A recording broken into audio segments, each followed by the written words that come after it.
tentando ganhar coragem para passar pelo menos um corretivo nessas olheiras para a gente falar sobre as leituras concluídas em julho.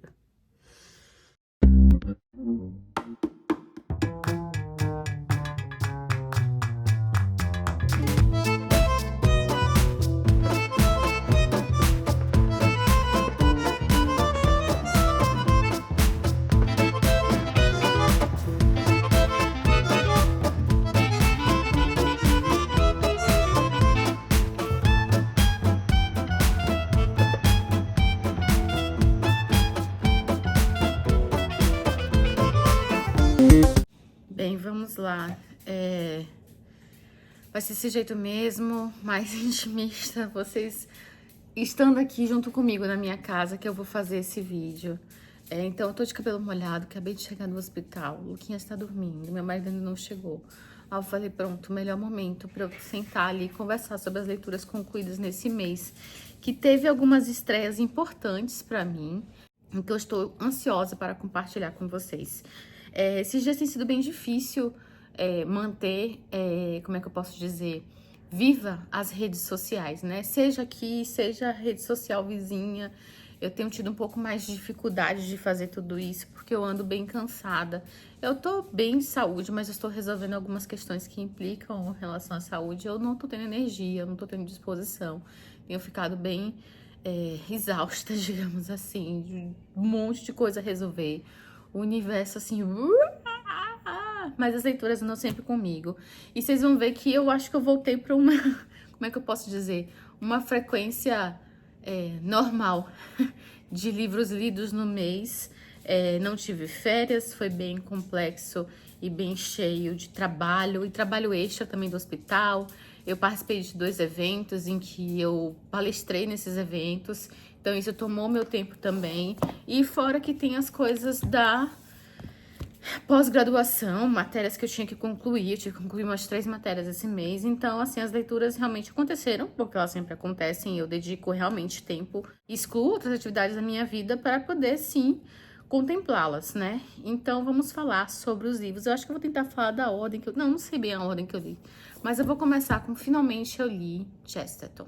Finalmente eu li Chesterton. Gente, li Ortodoxia. Eu li junto com o professor Vitor Salles, no clube que ele tem.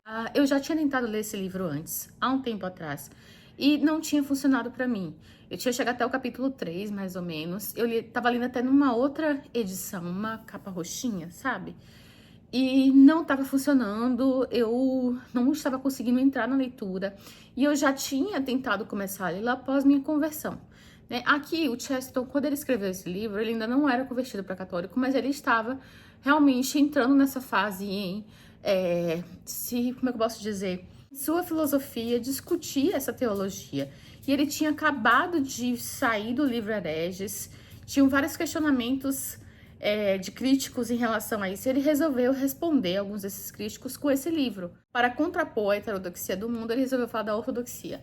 E tem muita coisa para falar sobre esse livro, muita, mas alguns capítulos e algumas coisas ficaram muito na minha cabeça, né? Ele vai trazer pontos principais aqui. Essa questão do individualismo, né? Do homem acreditar tanto em si,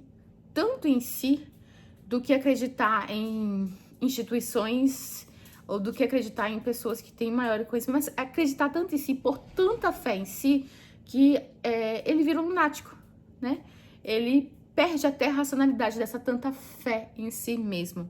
Esse individualismo, ele vai evoluir para o egoísmo. E ele compara aqui realmente com o lunático, né? O louco, ele encontra a sua própria razão, ele tem muita fé na sua própria razão, ele encontra a sua verdade, né? E acredita muito no que ele está falando, e ele tem uma explicação lógica para tudo que ele está falando, né? E essa fé em si mesmo, essa fé muito grande em si mesmo, ela pode beirar isso. Eu achei isso fantástico. E ele vai trazer também a discussão ali do materialismo versus o acreditar no transcendente e no mistério.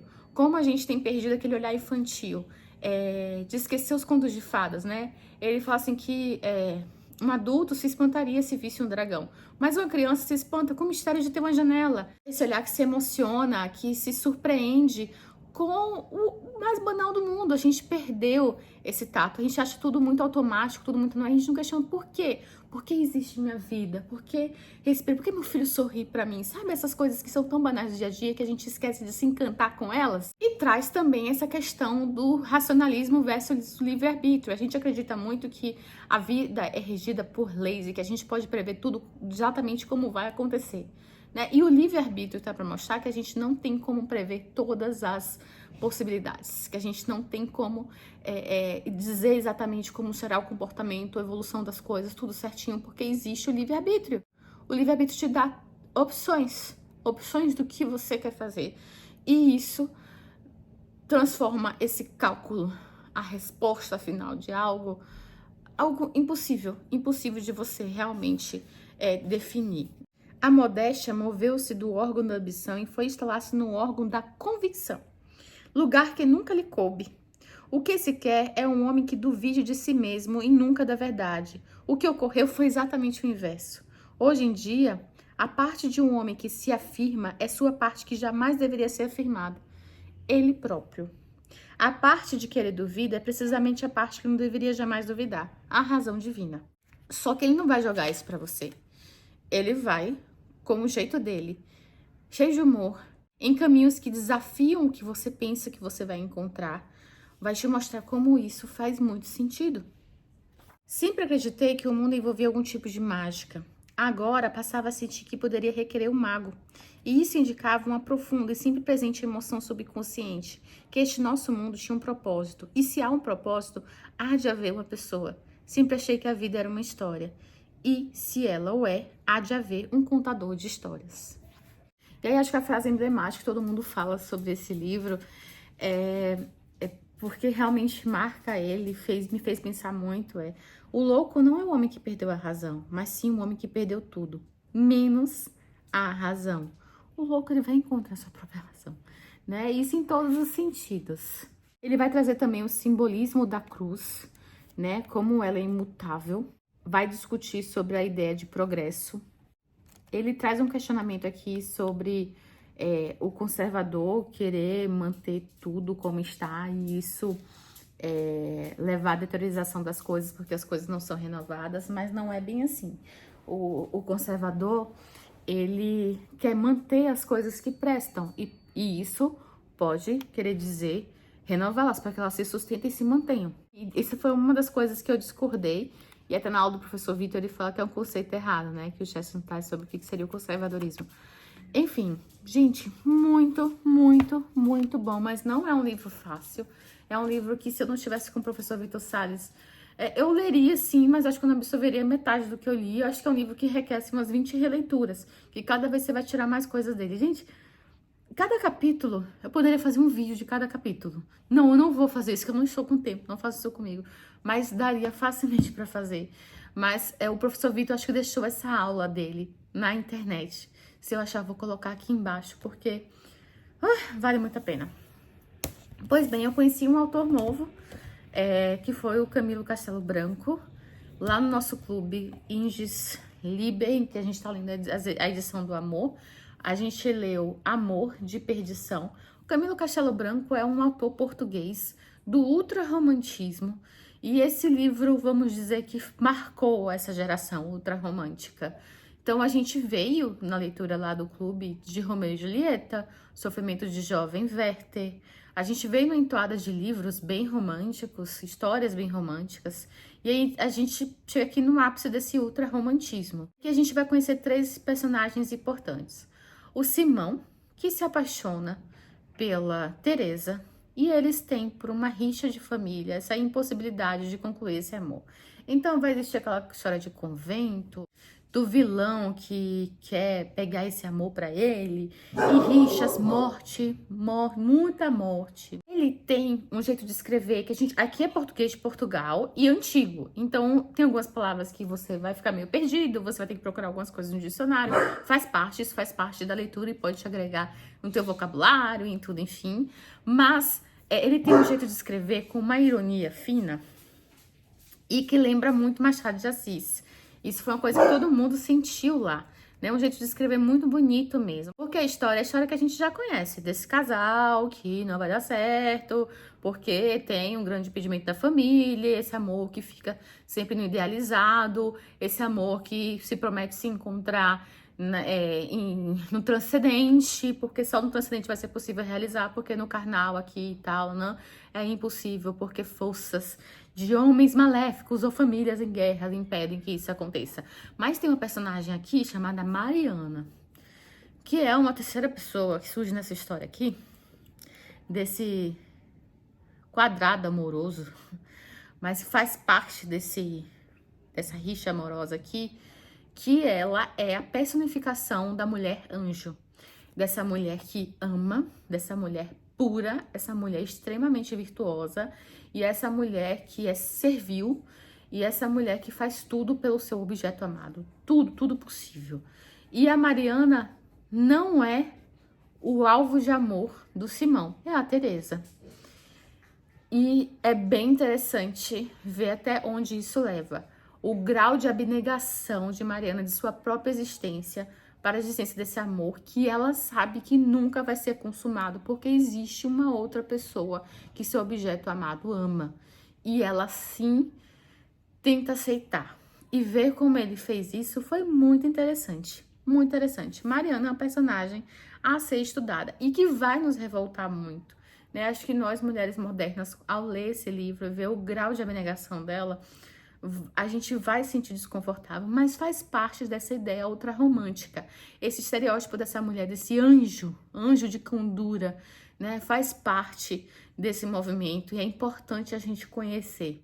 Pois bem, eu finalizei o segundo volume do Tempo e o Vento do Érico Veríssimo, que é o Retrato. E no Retrato, ao invés de focar em vários personagens e algumas gerações, a gente vai focar em um personagem específico, que é o Rodrigo. Oi, amor. Oi. Pegou? Que sorriso no rosto, né? Você pegou docinho para mim? Obrigada. Você quer do quê? De Você é o melhor marido do mundo. brigadeiro, Nutella ou leite ninho? Brigadeiro. Ah, não. Ou bolo de cenoura? Não. Bolo de cenoura. Ou você vai querer o bolo de cenoura? Não, tem dois. Mas eu quero só metade. Não, pega aí, eu tenho três aqui, vou guardar. Pois bem, aqui a gente vai focar em Rodrigo. O Rodrigo, ele é bisneto do nosso Rodrigo. Do Rodrigo que a gente conhece, o Rodrigo que a gente conhece lá, Cambará. Lá do primeiro livro, que é O Continente. E a gente vai pegar esses meninos, enquanto crianças, lá no meio da Guerra do Casarão. E o nome é o Retrato, tanto porque vai se basear nessa figura, a gente vai ver tanto a parte 1 como a parte 2, a gente encontrando essa figura, porque eu gostei como a Monique, a gente leu com a Monique, né? A Monique fala que ele é o burguês revolucionário, né? Ele ama as ideias da Revolução Francesa, ele ama as histórias da Revolução, mas ele é extremamente burguês, ele não quer abdicar de nenhum de seus privilégios pela Revolução por nada. E aqui a gente vê muito forte aquela questão política, né? A guerra política dos dois lados e tal. Mas aqui a gente já vê a guerra política diferente de ser só com violência, espada e guerra. Aqui também a gente vai encontrar violência, mas a gente vai encontrar a guerra das fake news, sabe? Mas fake news aqui é jornal, é a revista, é o que estava saindo na época e tal. Então a gente vai encontrar essa guerra política ideológica, principalmente. Então isso ficou bem interessante. Mas é um personagem que você quer gostar, mas ele tem atitudes e faz coisas que você fala assim, não tem como eu gostar do Rodrigo, não tem como. Ele o tempo todo quer mostrar ser esse homem virtuoso, que vai prezar pela família, que vai fazer, mas ele não consegue, como se sua natureza fosse imutável. E ele traz muito do Capitão Rodrigo, muito dessa coisa do instinto feminino, de querer mulher, e ele não aguenta controlar seus próprios instintos. E aí, aqui é um momento em que as coisas ele vai meter pé pelas mãos e isso vão ter consequências muito sérias, né? Com sofrimento intenso, E a gente já vê ecos aqui dos filhos dele.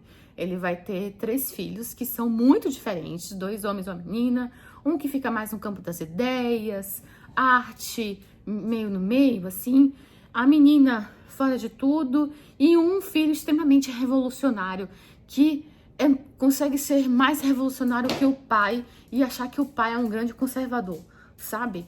Então é bem interessante isso.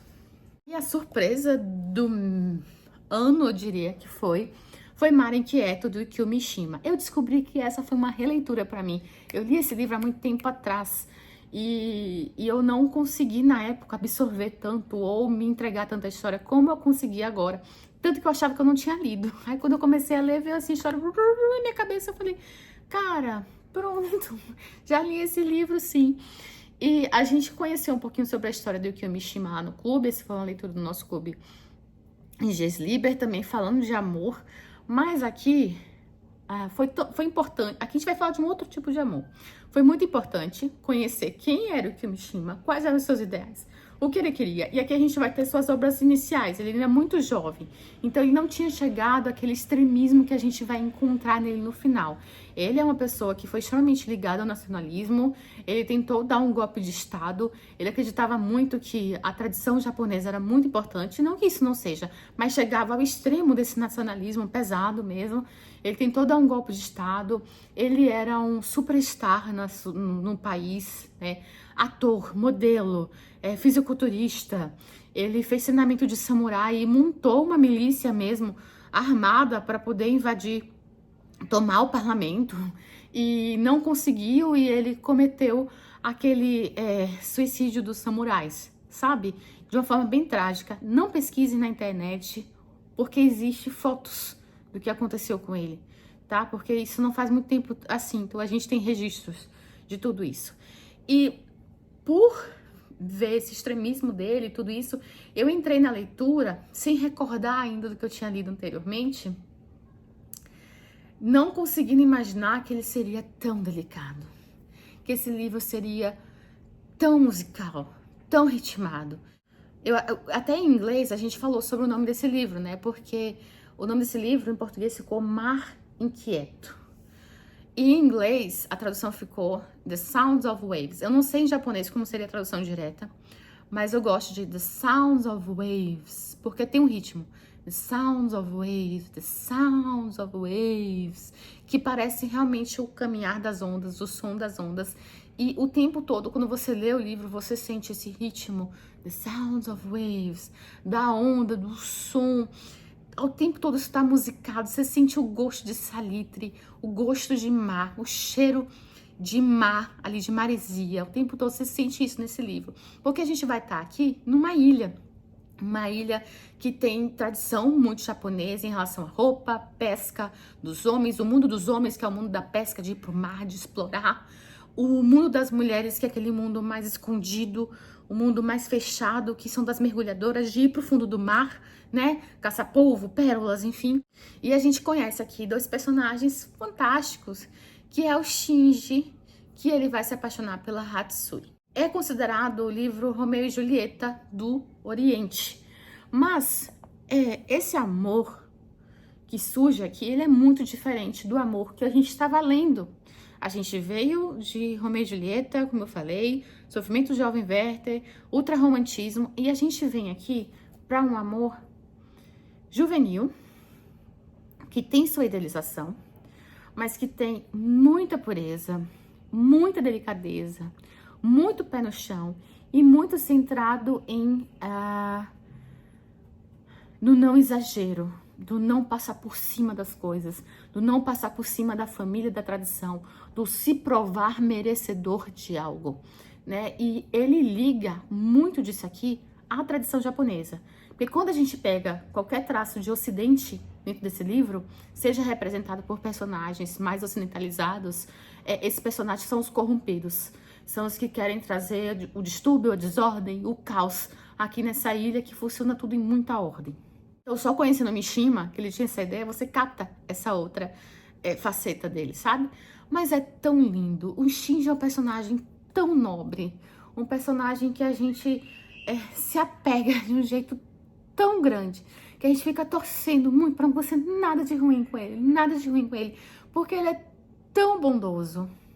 Mas não é um bondoso e tal, não é de um jeito caricato, não. É de um jeito que você vê que ele realmente se preocupa com os valores, com a honra de sua família. Ele se põe aqui, a sua mãe é viúva, a mãe sustentava a casa, e a partir do momento que ele pode sustentar a casa, ele se põe nesse papel que pode parecer um papel antiquado e tal, não, mas de homem do lar, da pessoa que eu estou aqui para ajudar minha casa, ajudar minha mãe, ajudar meu irmão.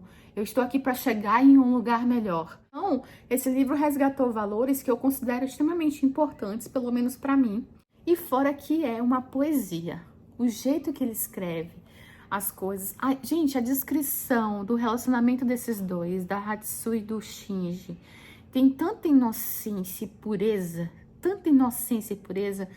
que chega a parecer algo mágico. E realmente ele coloca aqui traços épicos, né? No sentido de que tem esse ritmo, que é interessante. Ele mostra aqui a tradição, inclusive religiosa. Ele cria alguns símiles aqui dentro. E ele cria aquela questão dos presságios, sabe? Da ave, tal, alguma coisa que a gente lê tanto em Ilíada, Odisseia, os presságios. Ele cria e ele bota essa natureza em extrema harmonia com essa ilha. E esses homens que exploram a natureza de uma forma não de extrair, mas de troca com a natureza, que a natureza ela retribui de volta, principalmente em tentar fortalecer esse amor que está sendo criado, em tentar protegê-los e fazer com que isso tente dar certo. Então você torce muito para um final bom para esse livro. Vocês têm que ler Mais Inquieto. Vale muito a pena. Uma delicadeza de livro, E aí que eu fiz minha releitura de O Hobbit. Mas dessa vez eu li nessa versão, que é O Hobbit anotado. Que além de ter todas as comparações das edições, a edição 37, 51, 66, todas as comparações de edição, porque Tolkien foi mudando, né? A partir do momento que ele resolveu que ia lançar O Senhor dos Anéis, ia fazer esse link aqui, ele teve que voltar para mexer algumas coisinhas aqui. Como também tem um complemento que, se eu não me engano, o pessoal Tolkien Talks fala que também estão nos contos inacabados, mas que aqui tá mais completo, que é o complemento do, como é o nome? A Demanda de Erebor, que vai trazer o motivo por que o Gandalf escolheu o Bilbo. Por que foi que ele escolheu o Bilbo?